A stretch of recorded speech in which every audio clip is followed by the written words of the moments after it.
Ambie tuanze mapema, tujiandae, tuone kina nini inaendelea tena. Lakini hatuna matusi. Tumaini yetu Raila Odinga aseme yani kuongozi ama ni mwingine, tuone. Hata kama ni Riran, tuone kama tunjatari, kama ni Riran, tuone kama Riran, tuendelee Riran hiyo. Hiyo ndio tunangoja mtu wangu. Tunangoja. Vizuri sana. Uchaguzi inakuanga kupoteza na kushinda. Mkishinda sasa, nataka unieleze pengine in terms of celebration, kusherekea, mmepanga nini kama wakazi wa eneo hili? Kama tumeshinda, tumejitayarisha. Kwa kusherekea, tuko tayari. Mtasherekea vipi? Tutachenja ng'ombe, kila kitu. Mangome, manguruwe, hiyo tutachinja yote. Hiyo makuku yote tutachinja. Tukapata ya mtu hapa hivi, tushatiandaa, tutachinja yote. Ama mbata hiyo, kuku, kila kitu. Mnapanga kupiga sherehe siku ngapi? Hata siku kama continuous, itakuwa continuous. This mnasema inaweza kuwa continuous karibu mwezi mmoja. Hebu tuzungumze na mwingine. Tuzungumze na wewe. Sasa nataka unieleze kwanza unaitwa nani? Alafu swala ambalo nitakuuliza ni eti kwamba tumeona swala ambalo limefurahisha wengi sana. Ni eti kwamba mmekuwa na amani sana katika eneo hili. Wakati tumekuwa tukingojea uchaguzi. Pengine tu kwa vijana wenzako na wenzetu, wakati huu ambao tunangojea matokeo, naomba wahimize tuendelee kuwa na hii amani. Kwa majina, mimi naitwa Steven Odhiambo Sika. Ningependa kuhimiza vijana wenzangu tukue na amani venye tumekuwa naye awali tangu tupige kura tarehe 9 mwezi huu wa 8. Ningependa tu tutulie mpaka nini itangazwe. Swali lingine ambalo pia tumeona ni kwamba watu wameanza kujitokeza, kuanza kufanya biashara. Siku kadhaa zilizopita tulikuwa tunaona kwamba maduka mengi yalikuwa yamefunga. Watu walikuwa wanaketi tu wajui kwa sababu ile hali ya kutojua sana. Pengine wana biashara wazidi kujitokeza so that kazi iendelee. Ningependa kusema tu kama ni wahimiza watu wa IBC watangaze hii nini ili tuendelee na biashara. Unajua hapo walikuanzia tarehe 9 hakuna biashara inaendelea. Sasa hii bado watu wako standard. Kuna wenye maybe walikuwa wanatoka pande zingine kama tuseme Rift Valley, wenye walikuwa hapa walienda. Sasa ni kama hao pia walikuwa na impact kwa biashara ya hapa Bondo. Sasa hizi unaona hapa hakuna biashara inaendelea sana. Kidogo vitu vimekwama. Tunaona mlikuwa mmepanga hapo vizuri sana kupiga sherehe, na ilikuwa kwamba tutaangalia matokeo yakitokeza pale ama nini, lakini haijaenda bado, hatujui shughuli iko namna gani. Wewe unafikiri iko kiwanja kitatosha watu wakati watu wanaanza kupiga sherehe, wapo watakuwa wanapiga sherehe? Unajua hii kiwanja hata kama haitatosha, lakini si tutakuwa na sehemu nyingi za sherehe. Maybe wengine wanaweza waenda huko Poda, tuko na kiwanja kingine huko Township kwa Jaramogi pia. Sasa italingana na idadi ya watu, japokuwa tunatarajia watu kutoka sehemu mbalimbali kama Sembo, Siaya, huko town na Lego watakuja hapa Bondo. Sasa si venue inaweza lingana na venye tutakuwa ama watu watafika hapa Bondo. Shukran sana. Bila shaka John Jacob Kuria, of course those are sentiments of locals here in Bondo constituency, of course giving their expectations and of course spelling what they anticipate from Bomas, but more importantly also calling on the locals and of course the youth as a whole from this particular region and across the country to maintain peace, even as they await IEBC to actually announce this particular poll. But more importantly also, they are calling on businessmen to actually start coming out and start engaging in their normal income generating activities, because they say things have actually ground to a halt, which of course is affecting the economy of this region and of course the country. Of course, the challenge going to IEBC to ensure that they actually hasten the process and ensure they finally announce who is the president-elect of this republic. Back to you, John Jacob Kuria. No. I think Achola has done his bit, and yeah, the mood out there that replicates what actually is happening across the country. People voted last week. Today is Monday, and they're waiting to see what is happening. That's a comprehensive coverage of what is happening in Siaya with Simon Achola. Kyria, perhaps what we can read from Achola and even the residents of Siaya County, there is some sense of si Chebukati atangaze tu kitu. Of course there is. First of all, something interesting I get from the gentleman that Achola speaks to. There will be no cows remaining in Bondo. Even chicken. No. Ata bata. If Baba is declared winner, because you've had they want to do a continuous celebration. Quite an interesting one. But indeed, we're at that point. Sasa, tangaza ikitu. And you see, we've been having a conversation here with Wakili. Us as media, we've done our bit. All the way from last week, even before the election, we've been doing wall-to-wall coverage, informing the public what is happening at the Bomas. But we can only do so much. But to some extent, and Wakili and Githaiga, you can chip in.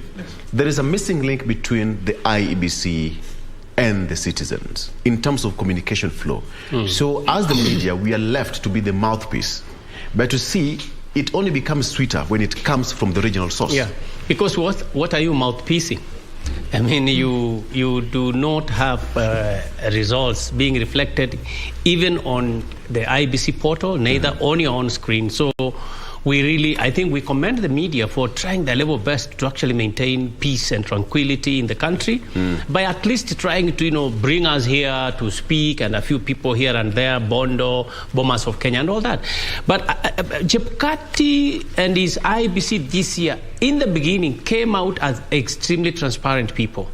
But towards the end, I think they vanished into some darkness. Because what Kenyans want to know is simply, okay, you're saying we have done 241 constituencies. We are remaining with 2830 constituencies to go. So what they are asking you is now, of the 241, give us their tallies. Who is having 5 million? Who is having 5.1? Who is having 6 million? Who is having 6.2? This is, I think, the level of transparency we see Kenyans now are demanding.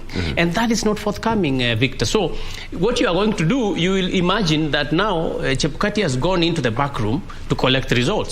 And you are telling Kenyans like that, and that is honest of you, because that's what you have.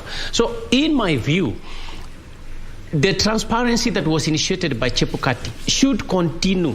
And by now, Kenyans would not be so anxious. In fact, it should be like, okay, we are having 28 remaining. Kenyans, give me up to 5 p.m. I will see whether I would have obtained everything, and I probably will announce this thing by 5 p.m. If it goes on, then I might do tomorrow at 8 in the morning or 9. That kind of estimation is what is expected from the IEBC. But also, Wakili, just before Githaiga, you jump in, is there an upside to IEBC not making these numbers as public, just as you're saying, to just tell the viewers, this far we have this millions for this candidate and these millions for the other candidate? Is there an upside? Well, there is always an advantage, positive and negative to everything. It's probably keeping some level of tranquility, but when Kenyans are asking themselves, and the social media is not behaving like Chebukati or main media houses like this one, it still leaves it negative in the overall, because Kenyans feel like, oh, how? So a little bit of estimation in my view, I don't know what my colleague thinks, a little bit of estimation that Kenyans, this thing has been very complicated, give me up to 5 p.m., I will give you results. Another thing Chebukati can do, he can come and say, because of tension, Kenyans, let's partner. I am not going to give you the figures, and I am not hiding anything, but give me up to 5 p.m. I think that level of transparency and that level of statement, that type of statement would actually, cool down the emotions of Kenyans. Githaiga? Yes. Pros and cons. Yes, starting from that point of the media is doing quite a good job, I believe, and that's its mandate. It's there to inform the citizens. And it's mandated, it's... Let me cut it short, Githaiga, before you continue. Sure. You see the pictures now on your screen? Yes. The tables have been removed. The kind of setting that you were seeing there about agents and verification.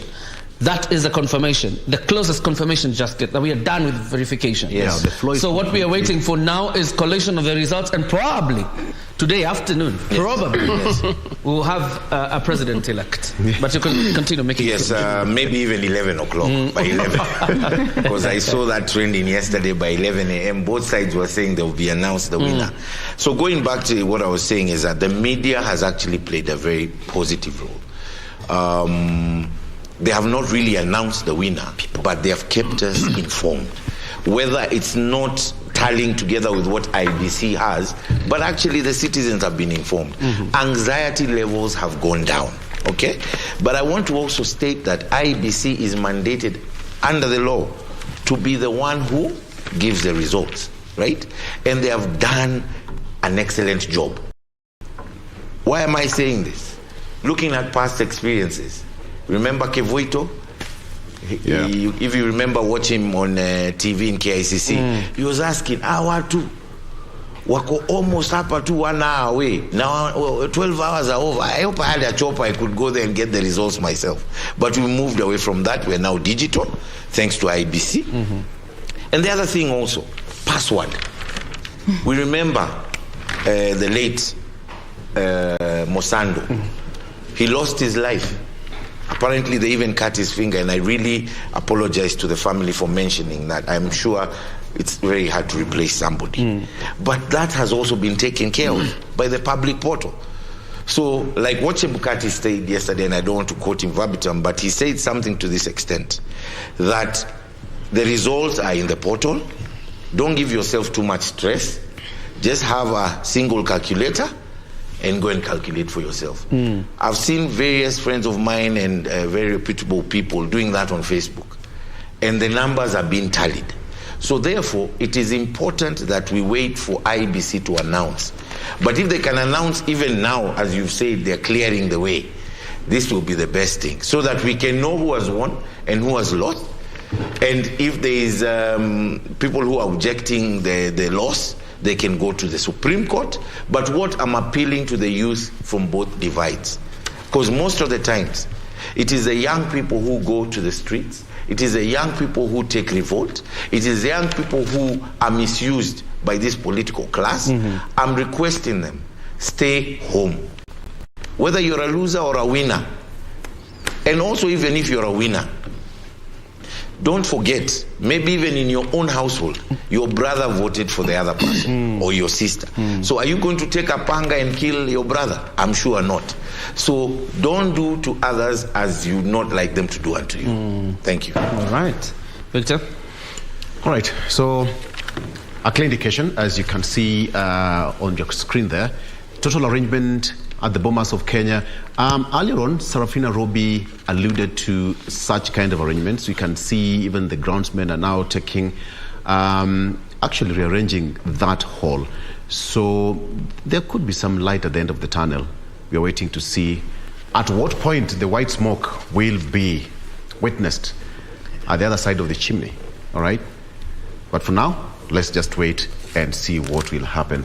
All right, so gentlemen, there is this bit of the petitions, and we cannot actually say that this election is going to go